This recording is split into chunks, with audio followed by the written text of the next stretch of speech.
Welcome to pH academy. இந்த வீடியோவில் நம்ம எதை பற்றி பார்க்க போகிறோம்னா தமிழ்நாட்டின் பொருளாதார போக்கு. இது வந்துட்டு தமிழ்நாடு அட்மினிஸ்ட்ரேஷன் அப்படிங்கிற டாபிக்கு கீழே தமிழ்நாடு பொருளாதார போக்கு சப்டாபிக் இருக்குது. இது மேக்ஸிமம் வந்துட்டு கரண்ட் அஃபேர்ஸ் ரிலேட்டடான கொஷின் மட்டும்தான் இந்த டாப்பிக்லேருந்து கேட்பாங்க. ஸோ அட் ப்ரெசன்ட் 2025 to 26 தமிழ்நாட்டோட பொருளாதாரம் எப்படி இருக்குது, பட்ஜெட்டில் என்னென்ன சொல்லியிருக்காங்க அப்படிங்கிற விஷயத்தை நான் உங்களுக்கு எக்ஸ்பிளைன் பண்ணிவிட்டு அதுக்கப்புறம் டிஎன்பிஎஸ்சி பேஸ்டு ப்ராப்ளம், இந்த இன்ஃபர்மேஷன்ஸை வச்சு எப்படி நம்ம டிஎன்பிஎஸ்சி பேஸ்டு ப்ராப்ளத்தை சால்வ் பண்ணலாம் அப்படிங்கிற ஒரு விஷயத்தையும் உங்களுக்கு நான் அந்த வீடியோவில் சொல்ல போகிறேன். இது மட்டும் டிஎன்பிஎஸ்சி குரூப் 1, குரூப் 2, குரூப் 4 இதுக்கான PDF plus TNPSC based questions உங்களுக்கு தேவைன்னா என்னோடய யூடியூப் சேனலை சப்ஸ்கிரைப் பண்ணுங்கள், பெல் ஐக்கனை கிளிக் பண்ணுங்கள். வாங்க வீடியோக்குள்ளே போகலாம். பொருளாதாரம் ஃபஸ்ட்டு ஓவர்வியூ, பொருளாதார பொது கண்ணோட்டம் பாருங்க. 1 ட்ரில்லியன் இலக்கு தமிழ்நாடு அரசு வந்துட்டு 2030-31 இந்த நிதியாண்டுக்குள்ளே வந்துட்டு 1 ட்ரில்லியன் வந்துட்டு பொருளாதாரத்தை எட்டணும் அப்படின்னு சொல்லிட்டு ஒரு இலக்கு வச்சுருக்காங்க. இந்த இலக்கை நம்ம எட்டுறதுக்கு வந்துட்டு ஒரு வருஷத்துக்கு நம்ம எவ்வளோ பர்சன்டேஜ் வந்து வளர்ச்சி அடையணும்னா பொருளாதாரத்தில் 16% வளர்ச்சி வந்து தேவைப்படுது. ஒவ்வொரு வருஷமும் நம்ம 16% நம்ம வளர்ச்சி அடைஞ்சிக்கிட்டே போனோம்னா 2030-31 வந்துட்டு 1 ட்ரில்லியனை வந்துட்டு தமிழ்நாட்டோட பொருளாதாரம் ஆயிரும். ஜிஎஸ்டிபி வளர்ச்சி ரியல் க்ரோத் ரேட் என்னவா இருக்குன்னு பாருங்கள். 2024 2025 வந்துட்டு 11.19% இருக்குது. இப்போ 2025 26 வந்துட்டு அதோட க்ரோத் ரேட் எப்படி இருக்குன்னு பாருங்கள், 10.83% இருக்குது. தேசிய சராசரி, அதாவது இந்தியாவை விட நம்ம இந்தியாவை கம்பேர் பண்ணும்போது தமிழ்நாடு வந்துட்டு 7.4% வந்துட்டு அதிகமாகவே நம்மளோட ரியல் க்ரோத் ரேட் இருக்குது. ஜிஎஸ்டிபி வளர்ச்சி இருக்குது. ஜிடிபி வளர்ச்சி இருக்குது. மொத்த மாநில உள்நாட்டு உற்பத்தி இது வந்துட்டு ரியல் க்ரோத் ரேட். அடுத்தது வந்துட்டு மொத்த மாநில உள்நாட்டு உற்பத்தி இது வந்துட்டு பாருங்கள் எவ்வளோ இருக்குன்னு, 35.29 லட்சம் கோடி வந்துட்டு நான் தமிழ்நாட்டில் மட்டும் உள்நாட்டு உற்பத்தி இருக்குது. மகாராஷ்டிரா வந்துட்டு ஃபஸ்ட் இடத்துல இருக்குது இந்தியாவில், 2வது இடத்துல நம்ம தமிழ்நாடு இருக்குது. ஸோ மிகப்பெரிய பொருளாதாரமாக தமிழ்நாடு வந்து 2வது பிளேஸில் இருக்குது இந்தியாவில். தனிநபர் வருமானம் பெர் கேபிட்டா இன்கம், தனிநபர் வருமானம் பாருங்கள் ரூபாய் 4 லட்சம் இருக்குது. இது தேசிய சராசரி. இந்தியாவோட சராசரி தனிநபர் வருமானம் எவ்வளோனா 2.2 லட்சம். அதை விட நம்ம வந்துட்டு 1.77 மடங்கு வந்துட்டு அதிகமாக இருக்கும் தமிழ்நாட்டோட சராசரி வருமானம். மாநிலங்க வயசில் நம்ம வந்து இதுலேயும் 2வது பிளேஸில் இருக்கோம். தனிநபர் வருமானத்துலேயும் 2வது பிளேஸில் இருக்கோம். மொத்த மாநில உள்நாட்டு உற்பத்திலையும் நம்ம வந்து 2nd பிளேஸில் இருக்கோம். தேசிய பங்களிப்பு இந்தியாவின் நிலப்பரப்பில் 4%, இந்தியாவோட நிலப்பரப்பில் வந்து 4% தமிழ்நாடு இருக்குது. மக்கள் தொகையில் வந்துட்டு 6% இருக்கும். ஆனால் தேசிய ஜிடிபி வளர்ச்சியில் வந்துட்டு 9.4% வந்துட்டு தமிழ்நாடு தான் பங்கு வகிக்குது. இந்தியாவோட ஜிடிபியில் வந்துட்டு 9.4% ஜிடிபி எங்கே இருக்குன்னா நம்ம தமிழ்நாட்டில் தான் இருக்குது. துறை வாரிய பங்களிப்பு பாருங்கள். ஃபஸ்ட்டு வந்து முதன்மை துறை, 2ஆம் நிலை துறை, 3ஆம் நிலை தொடர். முதன்மை துறைனா இந்த விவசாயம் பற்றி வரதான் முதன்மை துறை. 2ஆம் நிலை தொடர் வந்து எதை பற்றி வரும்னா இந்த இண்டஸ்ட்ரியஸ் தொழிற்சாலைகள் அதை பற்றி வர்றது. 3ஆம் நிலை துறைனா நிதி, தகவல் தொழில்நுட்பம் இதை போன்ற இது சம்மந்தப்பட்ட வேலைகள் வர்றது தான் 3ஆம் நிலைத்துறை. ஸோ ஃபஸ்ட்டு முதல் நிலைத்துறையில் பாருங்கள், விவசாயத்தில் வந்துட்டு நம்ம வந்துட்டு 13.4% நம்மளோட பொருளாதாரம் இருக்குது. 33.1% வந்துட்டு 2ஆம் நிலையில் இருக்குது. 3ஆம் நிலையில் தான் 53.5% இருக்குது. அப்போ ட்ரெஷரியில் தான் நம்ம வந்து அதிக பர்சன்டேஜ் வந்துட்டு பொருளாதாரத்தை ஈர்த்துக்கிட்டு இருக்கோம். ஸோ முதன்மை துறையில் வந்துட்டு 13.4% பங்களிப்பு இருக்கா. அதில் வந்துட்டு பாருங்கள் 2025 2026 நிதியாண்டில் வந்துட்டு 8.9% வந்து வளர்ச்சி அடைஞ்சிருக்கு. இதில் ராகி மற்றும் கரும்பு உற்பத்தியில் வந்துட்டு தேசிய அளவில் முன்னணியில் உள்ள மாநிலம் எதுனா தமிழ்நாடு. இந்த நிதியாண்டில் வந்துட்டு நம்ம வந்துட்டு முதன்மை துறையில் வந்து எவ்வளோ வளர்ச்சி அடைஞ்சிருக்கோம்னா 8.9% வளர்ச்சி அடைஞ்சிருக்கோம். 2ஆம் நிலை தொடரில் வந்துட்டு 15.2% வந்துட்டு 15.02% வளர்ச்சி அடைஞ்சிருக்கும். நாட்டின் மொத்த உற்பத்தியில் வந்துட்டு தமிழ்நாட்டோட பங்கு எவ்வளோ இருக்குன்னா 13.35% இருக்குது. அப்போ இது என்ன தேசிய பங்களிப்பு. இந்தியாவின் நிலப்பரப்பில் இவ்வளோ இருந்துட்டு தேசிய ஜிடிபியில் வந்துட்டு 9.4% இருக்கும். ஆக்சுவலாக வந்துட்டு அது ஓவரால் ஜிடிபி. இதில் இரண்டாம் நிலையில் மட்டுமே நம்ம வந்துட்டு 13.35% வந்துட்டு தமிழ்நாடு இருக்குது மொத்தம் இந்தியாவில். இங்கே தொழிற்சாலைகள் வந்துட்டு 40,000க்கு மேலே இருக்குது நம்ம தமிழ்நாட்டில் தொழிற்சாலைகள் மட்டும்.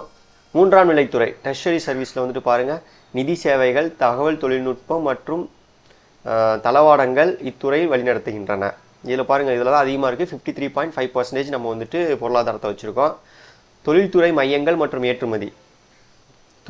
ஃபஸ்ட்டு பாருங்கள், மின்னணு பொருட்கள் ஏற்றுமதி. மின்னணு பொருட்கள் ஏற்றுமதியில் வந்துட்டு இந்தியாவிலே முதல் மாநிலம் எதுனா தமிழ்நாடு. எவ்வளோ? $14.6 பில்லியன் வந்துட்டு நம்ம வந்துட்டு மின்னணு பொருட்களை மட்டுமே ஏற்றுமதி பண்ணுறோம். இதோட மையங்கள் எங்கே இருக்குன்னா ஸ்ரீபெரும்புத்தூர் மற்றும் ஒசூர், இந்த 2 இடத்துல இருக்குது. ரெண்டாவது பாருங்கள், ஏற்றுமதி தயார் நிலை குறியீடு. இது இந்திய அளவில் தமிழ்நாடு வந்துட்டு 2வது இடத்துல இருக்குது. மின்னணு பொருட்கள் ஏற்றுமதியில் வந்துட்டு முதலிடம், ஏற்றுமதி தயார் நிலை குறியீட்டில் வந்துட்டு 2ஆம் இடம். இதுக்கான மார்க் பாருங்கள், 64.41 100க்கு. வேலை வாய்ப்பில் வந்துட்டு இந்தியாவில் மொத்த உற்பத்தி வேலை வாய்ப்பில் தமிழ்நாடு 15% பங்கு வகிக்குது. இந்தியாவோட மொத்த ஜாப் ஆப்பர்ச்சுனிட்டியில் வேலை வாய்ப்பு இதில் வந்துட்டு தமிழ்நாடு வந்துட்டு 15% பங்கு கொடுத்து ஃபஸ்ட் இடத்துல இருக்கும். நம்ம முக்கிய திட்டங்கள் மற்றும் மையங்கள். தமிழ்நாடு குறைக்கடத்தி திட்டமாக செமிகண்டக்டர் மிஷன் 2013 இதை அச்சீவ் பண்ணணும் அவங்க எதிர்பார்க்குறாங்க. சூலூர் மற்றும் பல்லடத்தில் பூங்காக்கள். இது வந்து சூலூர் மற்றும் பல்லடத்தில் பூங்காக்கள் இருக்கு. அடுத்தது பசுமை ஹைட்ரஜன் திட்டம். முக்கிய திட்டங்கள் மையங்கள் அங்கே இருக்கு. எது? தமிழ்நாடு குறை கடத்தி திட்டம் வந்துட்டு எங்கே இருக்குது? சூலூர் பல்லடத்தில் இருக்குது. பசுமை ஹைட்ரஜன் மையம் வந்துட்டு எங்கே இருக்குது? வாவு சிதம்பரனார் துறைமுகம் தூத்துக்குடியில் இருக்குது. நாட்டின் 3வது பசுமை ஹைட்ரஜன் மையங்களில் ஒன்றாக இது அறிவிச்சிருக்காங்க. நாட்டில் மொத்தம் 3 இருக்குது. அதில் வாவு சிதம்பரனார் துறைமுகத்தில் இருக்கிற பசுமை ஹைட்ரஜனும் ஒன்று வருது. அடுத்த சமூக பொருளாதார குறியீடு. இது பாருங்கள், நம்ம வந்துட்டு 54.7% வந்துட்டு 72% வந்துட்டு நகரமாயிடுச்சு நம்மளோட தமிழ்நாடு. இது வந்துட்டு பெரிய மாநிலங்களில் முதலிடம். நம்மளோட பெரிய மாநிலங்களை கம்பேர் பண்ணும்போது தமிழ்நாடு வந்துட்டு ஃபஸ்ட் பிளேஸில் இருக்குது. எதில்? நகரமயமாக்குதில்ல. அடுத்தது வந்துட்டு உயர்கல்வி சேர்க்கையில் வந்துட்டு 47% நம்ம வந்துட்டு உயர்கல்வியில் வந்துட்டு தேர்ச்சி பெற்றிருக்காங்க மாணவர்கள். இந்தியா சராசரியில் வந்துட்டு 28.4% தான்.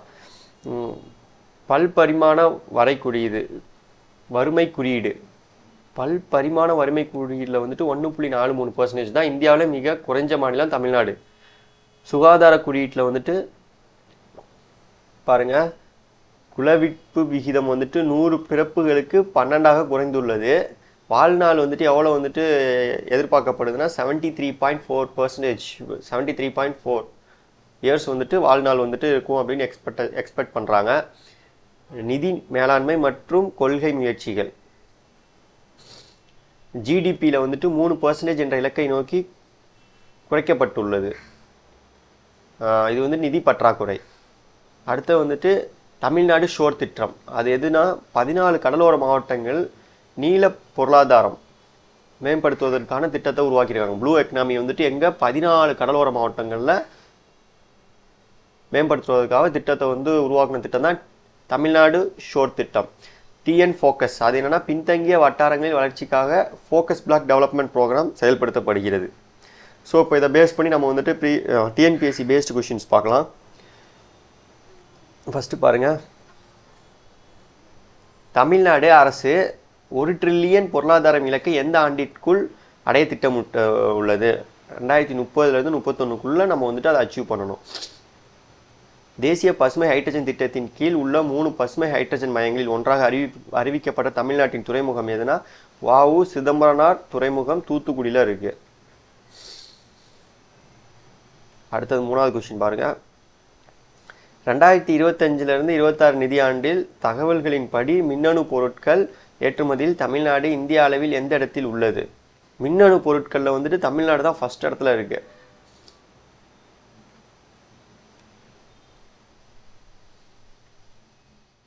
பாருங்கள் அது எங்கே இருக்குது லொக்கேட் ஆகிருக்குன்னு பாருங்கள். ஸ்ரீபெரும்புத்தூர், ஒசூரில் அதோட மையங்கள் இருக்குது. தமிழ்நாட்டின் பொருளாதார தொடர்பான பின்வரும் கூற்றுகளை ஆராய்க. பெரிய இந்திய மாநிலங்களில் தமிழ்நாடு மிக அதிக நகரமய விகிதம் 54.72% கொண்டுள்ளது. கரெக்டு. தமிழ்நாட்டில் மொத்த மாநில மதிப்பு கூட்டலில் சேவைத்துறை 50க்கும் அதிகமாக பங்களிப்பை கொண்டுள்ளது. கரெக்டு. ஸோ 1ம் கரெக்டு, 2ம் கரெக்டு. 1 மற்றும் 2ம் சரி, 2மே. சேவைனா ட்ரெஷரி. கடலோர மாவட்டங்களில் நீல பொருளாதாரம் மற்றும் நிலையான கடல்சார் வளம் மேலாண்மைக்காக செயல்படுத்தப்பட்ட திட்டம் எதுனா டிஎன் ஷோர், தமிழ்நாடு ஷோர் திட்டம். Tamil Nadu sustainable harnessing ocean resource, அதோட ஃபுல் ஃபார்ம் கொடுத்துருக்காங்க பாருங்க. டிஎன் ஷோர்னா Tamil Nadu sustainable harnessing ocean resource. அடுத்தது, இந்தியாவில் மொத்த உற்பத்தி துறையில் மேனுஃபேக்சரிங் டிஎஸ்பி, நம்ம வந்துட்டு உற்பத்தி துறையில் பங்களிப்பின் தமிழ்நாடு வகிக்கும் சதவீதம் எவ்வளவு? மொத்த உள்நாட்டு தொகையில் வந்துட்டு நம்ம மட்டும் எவ்வளோ சதவீதம் வந்துட்டு இது பண்ணுறோம்னா 13.35%. இது வந்து இருக்குது. இது எங்கே வருதுன்னா செகண்டரி செக்டரில் வரும், 2ஆம் நிலை துறையில். ஸோ வீடியோ பிடிச்சிருந்தா லைக் பண்ணுங்கள், ஷேர் பண்ணுங்கள், என்னோடய சேனலை சப்ஸ்கிரைப் பண்ணுங்கள். என்னோடய சேனலை சப்ஸ்கிரைப் பண்ணால் தான் இது மட்டும் நான் நிறையா materials plus TNPSC based questions வந்துட்டு எடுத்து வந்து உங்களுக்கு வந்துட்டு எக்ஸ்பிளைன் பண்ணி காமிப்பேன். தேங்க்யூ.